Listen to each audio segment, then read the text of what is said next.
Scripture tells us to run with endurance the race that is set before us. Run with endurance the race that is set before us. On Monday morning, the sun rose over Boston. The sunlight glistened off the State House dome.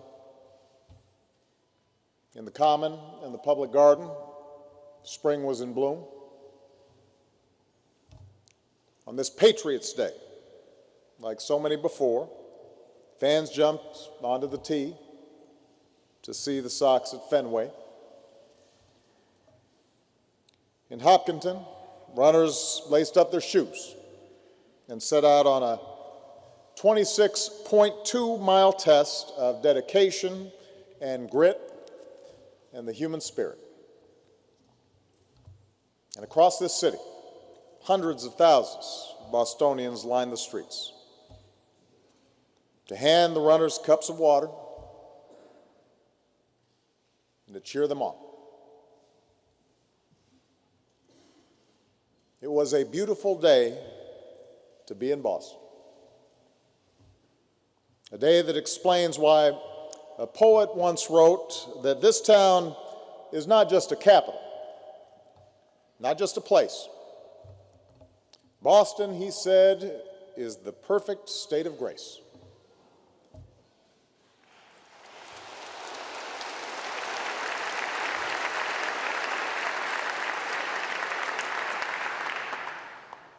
And then, in an instant, the day's beauty was shattered. A celebration became a tragedy. And so we come together to pray and mourn and measure our loss. But we also come together today to reclaim that state of grace, to reaffirm that the spirit of this city is undaunted, and the spirit of this country shall remain undimmed. To Governor Patrick, Mayor Menino, Cardinal O'Malley, and all the faith leaders who are here, Governors Romney, Swift, Weld, and Dukakis, members of Congress, and most of all, the people of Boston and the families who've lost a piece of your heart. We thank you for your leadership. We thank you for your courage. We thank you for your grace. I'm here today on behalf of the American people with a simple message. Every one of us has been touched by this attack on your beloved city. Every one of us stands with you. Because after all, it's our beloved city too. Boston may be your hometown, but we claim it too. It's one of America's iconic cities. It's one of the world's great cities. And one of the reasons the world knows Boston so well is that Boston opens its heart to the world. Over successive generations, you've welcomed again and again new arrivals to our shores. Immigrants who constantly reinvigorated this city and this commonwealth and our nation. Every fall, you welcome students from all across America and all across the globe. And every spring, you graduate them back into the world, a Boston diaspora that excels in every field of human endeavor. Year after year, you welcome the greatest talents in the arts and science, research. You welcome them to your concert halls and your hospitals, in your laboratories, to exchange ideas and insights that draw this world together.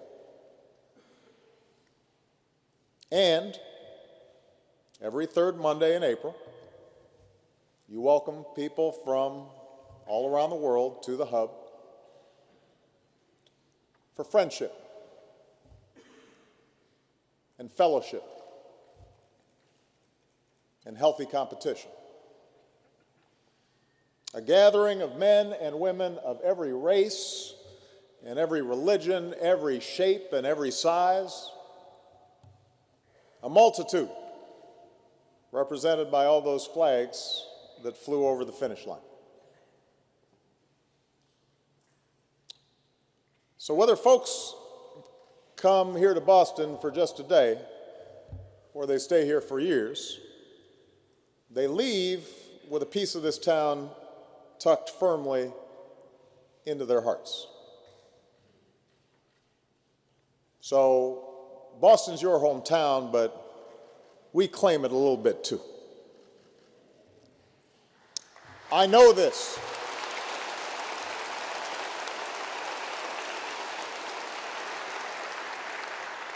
I know this because there's a piece of Boston in me.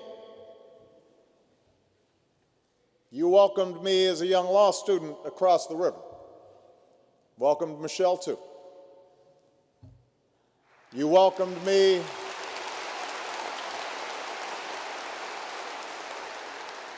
during a convention when I was still a state senator and very few people could pronounce my name right.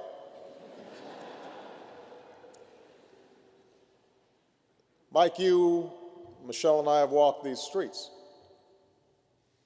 Like you, we know these neighborhoods. And like you, in this moment of grief, we join you in saying, Boston, you're my home. For millions of us, what happened on Monday is personal.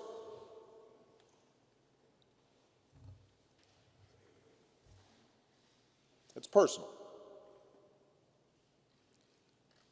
Today our prayers are with the Campbell family of Medford.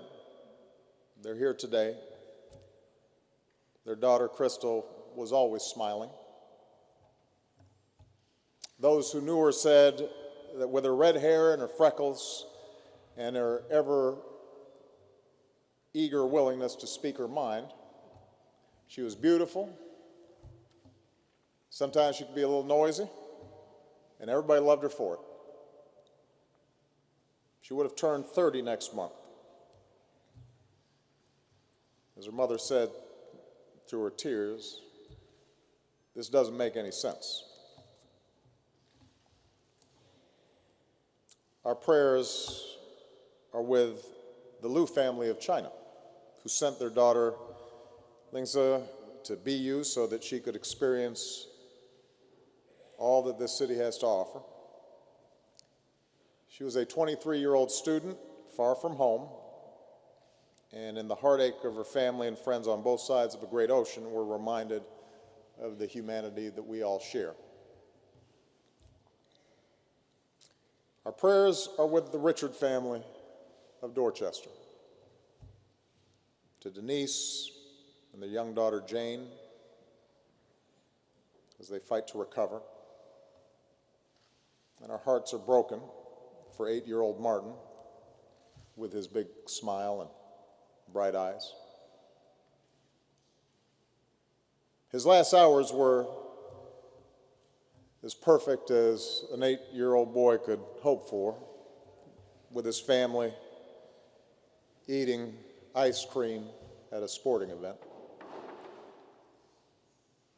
And we're left with two enduring images of this little boy, forever smiling for his beloved Bruins and forever expressing a wish he made on a blue poster board. No more hurting people.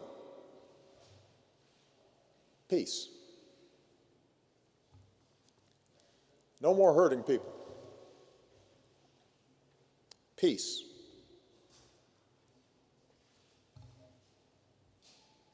Our prayers are with the injured, so many wounded, some gravely.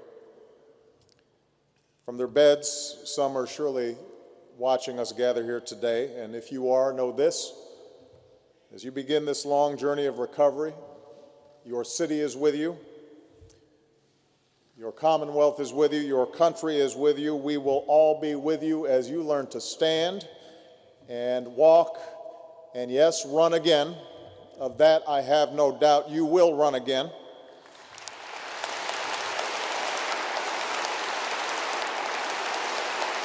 You will run again.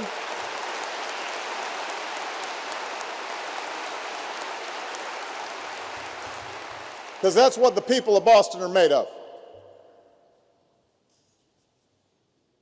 Your resolve is the greatest rebuke to whoever committed this heinous act.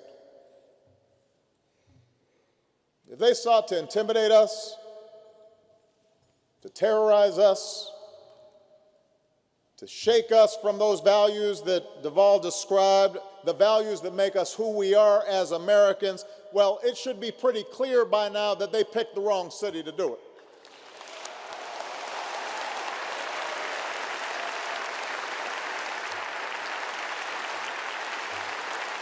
Not here in Boston.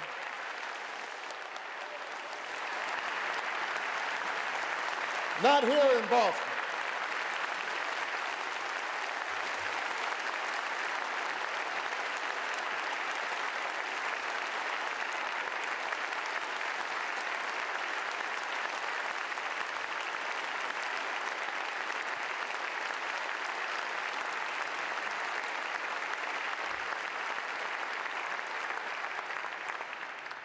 You've shown us, Boston, that in the face of evil, Americans will lift up what's good. In the face of cruelty, we will choose compassion. In the face of those who would visit death upon innocence, we will choose to save and to comfort and to heal. We'll choose friendship. We'll choose love.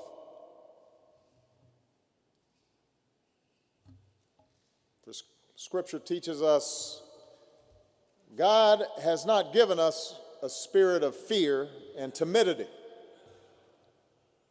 but of power, love, and self-discipline. And that's the spirit you've displayed in recent days. When doctors and nurses, police and firefighters and EMTs and guardsmen run towards explosions to treat the wounded, that's discipline. When exhausted runners, including our troops and veterans who never expected to see such carnage on the streets back home, become first responders themselves, tending to the injured, that's real power. When Bostonians carry victims in their arms, deliver water and blankets, line up to give blood, open their homes to total strangers, give them rides back to reunite with their families, that's love. That's the message we send to those who carry this out and anyone who would do harm to our people. Yes, we will find you. And yes, you will face justice.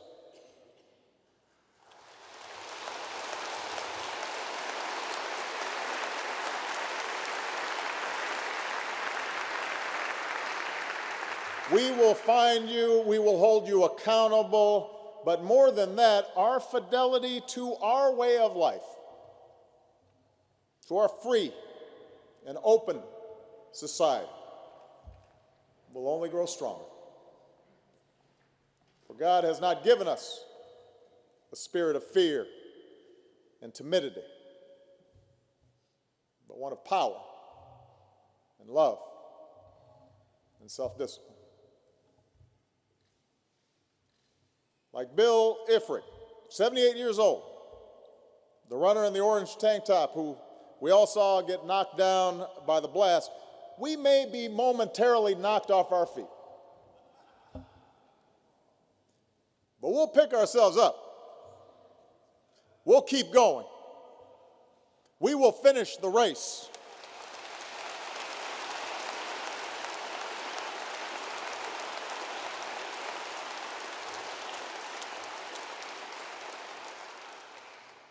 In the words of Dick Hoyt, who's pushed his disabled son Rick in 31 Boston marathons, we can't let something like this stop us. This doesn't stop us.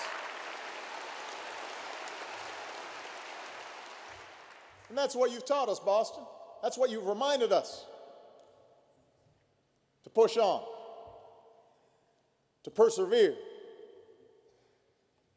To not grow weary. To not get faint.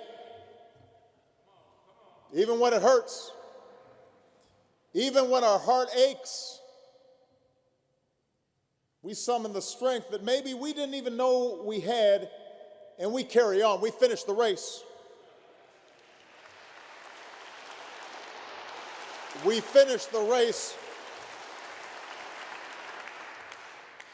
And we do that because of who we are.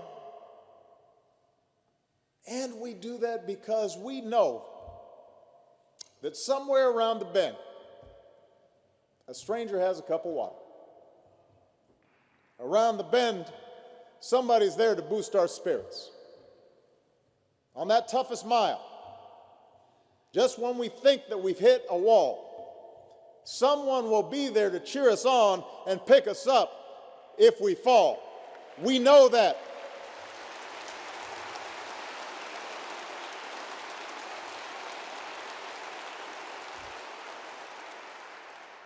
And that's what the perpetrators of such senseless violence, these small, stunted individuals who would destroy instead of build and think somehow that makes them important. That's what they don't understand. Our faith in each other, our love for each other, our love for country, our common creed that cuts across whatever superficial differences there may be, that is our power. That's our strength.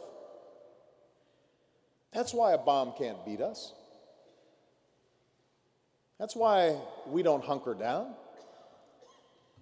That's why we don't cower in fear. We carry on. We race. We strive.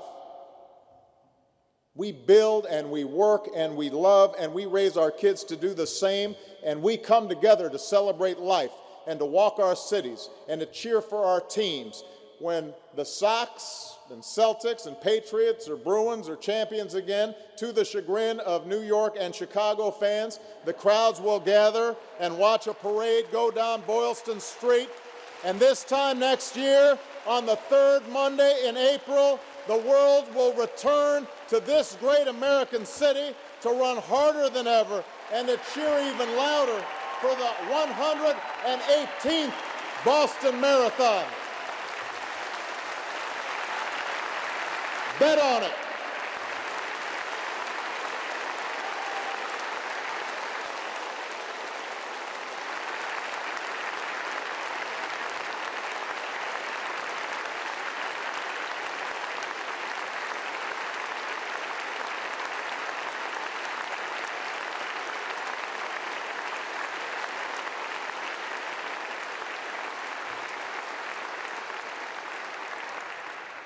Tomorrow, the sun will rise over Boston. Tomorrow, the sun will rise over this country that we love, this special place, this state of grace. Scripture tells us to run with endurance the race that is set before us. As we do, may God hold close those who've been taken from us too soon. May He comfort their families. And may He continue to watch over these United States of America.